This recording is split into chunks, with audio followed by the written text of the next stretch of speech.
Luff and his female companions accept a contract to assassinate the corrupt nobles, assisting a slave auction, with two of the girls disguised as slaves.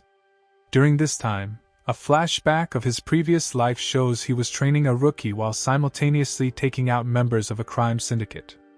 As they tried to escape, the assassin and the rookie were intercepted by a drone, which forced them to improvise in order to avoid it. As day broke, the assassin contacted the organization where he announced his intent to retire and become a mentor to future assassins in Japan. Using fake passports, the assassin and the rookie reached a nearby airport and took a flight to Japan. Unfortunately, their plane was attacked by a fighter jet deployed by the organization, and the assassin realized that he had been set up. Once the assassin died, he encountered a goddess who gave him a choice: be reborn as a completely different person or accept her request and be reborn with his memories intact. The goddess wanted the assassin to take the second choice because she needed him to kill the hero of another world. The assassin agreed to kill the hero simply because he wanted to experience the happiness he could not have in his previous life due to him suppressing his emotions. The goddess allowed him to choose special powers and abilities, but warned him that he only had 18 years after his birth to kill the hero before the hero brought chaos into the new world. She also told him that there was a slim possibility he could save the world without actually having to kill the hero. He is then reborn as a child of the Toatha family, a noble house of assassins.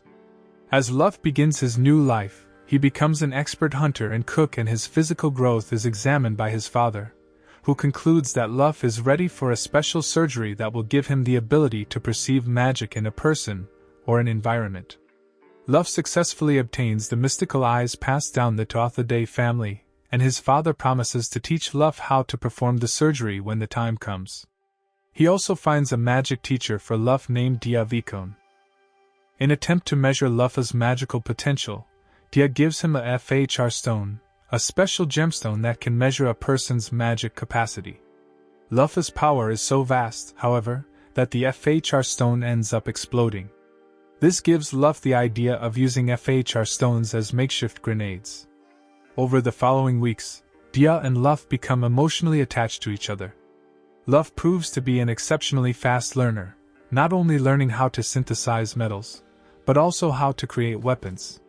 He and Dia even learn how to create new spells together, and on their last night together, he gives her a titanium knife as thanks for being his teacher, while she gives him her personal FHR stone. As Dia departs, Luff's father decides that it is time for Luff to assassinate someone for the first time while explaining the methods of the House of Toatha. His victim is a woman guilty of multiple crimes, who tries to plead innocence, but Luff, knowing that the woman is lying, kills her painlessly. Using his mana vision, Luff attempts to find someone who can be both his personal servant and his assistant during assassinations. Sure enough, Luff finds such a person in the form of Tart, a girl from a poor background, who had made her way to the Toatha region in hopes for a better life after being abandoned by her family. After rescuing her from a pack of wolves, Luff brings Tart to his home and gets permission from his father to train her as an assassin. When he reaches the age of 12, Luff finds that Tart has become skilled in spear fighting, but has trouble using smaller weapons like knives. To solve this problem, Luff creates a special, retractable spear that Tart can hide beneath her clothes. With a good weapon at her disposal, Luff believes Tart has become a valuable asset in his mission to kill the hero. Luff has produced a large collection of FHR stones thanks to the spells Dia taught him, and reports to his father, revealing that all this time, he has been observing Tart, and can say with full confidence that she is not a spy from a rival region. Luff's father tells him that it is time for Luff to face him in combat in order to prove he is ready to perform assassinations. Despite Luff's youth and experience from his previous life, Kian proves to be a formidable opponent. Afterwards, Luff joins Kian in performing assassinations, and Kian tells him that in order to facilitate his work, Luff will have to assume a fake identity as a member of the Baylor trading family. Kian holds a party to celebrate Luff's ascension as heir to the House of Toatha. Rona, a member from a branch family, disagrees with the decision and challenges Luff to a duel, but he is easily defeated. Even so, Luff gifts him with a special sword so that Rona can continue his training as a knight. The next morning, Luff and Tart depart and begin their journey to the Bela region. As Luff and Tart begin their lives in the Bela region, Maha and her friends work hard to make a living in the merchant town Miltu. Unfortunately, they are captured by a group of bandits and taken to an orphanage, which turns out to be a front for a prostitution ring. There, all the girls, except Maha, are forced into prostitution under the heel of the local noble, which deeply traumatizes them and even causes one of them, Noin, to scar her own face with a sickle if it means not having to work as a prostitute. 2 years pass, and Maha, upon knowing that she is next in line and was about to do the same thing as Noin, is eventually found by Luff, under the alias of Ilig Baylor. However, before Luff can buy her, the director of the orphanage tells him he must wait 3 days, but Luff suspects that he might double-cross him. Fortunately, Luff saves Maha and with Tart's help, he is able to expose the noble's crimes and get him arrested. As the prostitution ring is shut down, Noin finds that her scars have been healed and Maha finds a new home with Luff. As Luff continues his life as Ilig Baylor, he comes up with the idea of opening a cosmetic shop in Miltu in order to both increase profits for the Baylor family and fund his assassination duties. He also introduces lotions, moisturizers and sweets to the new world, giving his shop, Orna, a massive boost in sales and a huge advantage in the market in only 6 months after its opening. However, spies hired by rival businesses attempt to infiltrate Luff's home to discover the secrets of his success. With the help of Tart and Maha, Luff captures at least one spy, but is unable to gain any useful information from him, even when subjecting him to torture. As his business grows, Luff temporarily leaves Miltu and visits Dia in order to increase his magical knowledge. To his own surprise, he discovers he ejaculated while Maha and Tart slept alongside him, implying that Luff is starting to see his partners as more than just pawns.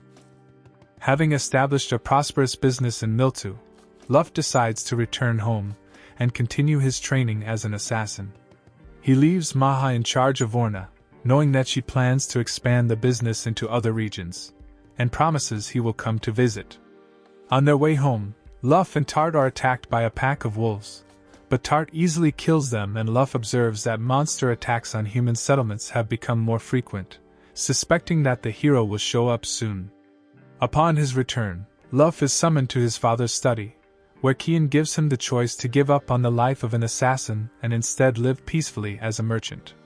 Kian has become too old to do something else with his life, but Luff is still free to choose his own path. However, Luff chooses to remain in his current lifestyle, admitting that he has fallen in love with Dia and he will not be able to marry her if he does not possess the privileges of the Elven Kingdom's aristocracy. Accepting his son's choice, Kian gives Luff his first target as a fully trained assassin. Luff's first target as a fully trained assassin is Count Esbavenkor, an aristocrat who has been selling military secrets to neighboring kingdoms in exchange for Vizine, a drug that he distributes throughout the kingdom. Using Maha's information network, Luff decides to investigate the Count by himself and determine whether or not the target truly deserves assassination. Luff and Tart visit Pizir, the second largest merchant town in the kingdom, and take down a criminal group selling Vizine, but not before seeing the effects of the drug on a poor girl's mother. Sometime later, Luff and Maha travel to the Count's mansion under the pretense of selling Orna's products, which proves to be a success for Orna. As night falls, Luff silently assassinates Count Venkor with his newest weapon, a sniper rifle, but takes the time to watch the grieving wife's reaction. While Luff does not regret taking the Count's life, he promises never to forget this particular mission, as it was the first assassination he performed as a free man rather than as an unfeeling tool. Luff and Tart spend a full month on a deserted island as part of their assassin training, and upon returning to the mainland, Maha gives them information about a divine treasure, a tool of immeasurable power, that Luff has been trying to purchase for some time. This divine treasure, a magical spear called Gibalg, is in possession of Satanta Magnus, a renowned warrior suspected to become the legendary hero. Luff also discovers that the Vikon region is involved in a war and rushes to Dia's house, offering her a way to escape should the war reach her doorstep. Dia refuses to abandon her home, stating her obligations to her family and her people. Even so, Luff and Dia decide to enjoy themselves on a date. As Luff returns home, he still thinks he can help Dia escape from the war. But Dia has already taken steps to defend herself by fortifying her hometown. Sometime later, a wounded soldier asks the Totha Day family to assassinate Dia. Kian explains that it was Dia's father who ordered the assassination on his own daughter as an attempt to stop the civil war currently afflicting the Vicon region. Since the Totha Day family has always had the option to reject missions depending on their interests, Luff realizes that Dia's death will ultimately fail to stop the war and deduces he can use this mission to save Diameter Tart. Acknowledging Luff's feelings for Dia helps him reach the Vicon region in a way that helps him conserve his magical energy, and Luff finds that the Vicon mansion is under siege, but is able to make his way to Dia while keeping casualties to a minimum. Meanwhile, Maha's information network has gathered information on the divine treasure Luff has been looking for, and Maha decides to relay her findings to Luff immediately. Luff and Dia's father come up with a plan to fake Dia's death and safely sneak her to the Totha Day region. Unfortunately, the arrival of Satanta Maknes thwarts the plan before they can enact it. As Satanta is the wielder of Gibalg, Luff knows that he will not survive a direct confrontation with him, so he fires a magnetically propelled tungsten projectile into the atmosphere and stalls Satanta long enough for it to obliterate him. Afterwards, the Totha Day family adopts Dia under the guise of being Luff's younger sister, even though she is technically older than Luff, completing the mission. Sometime later, Luff receives word that the hero, Lord Aponarianen, has arrived in the Alvan Kingdom.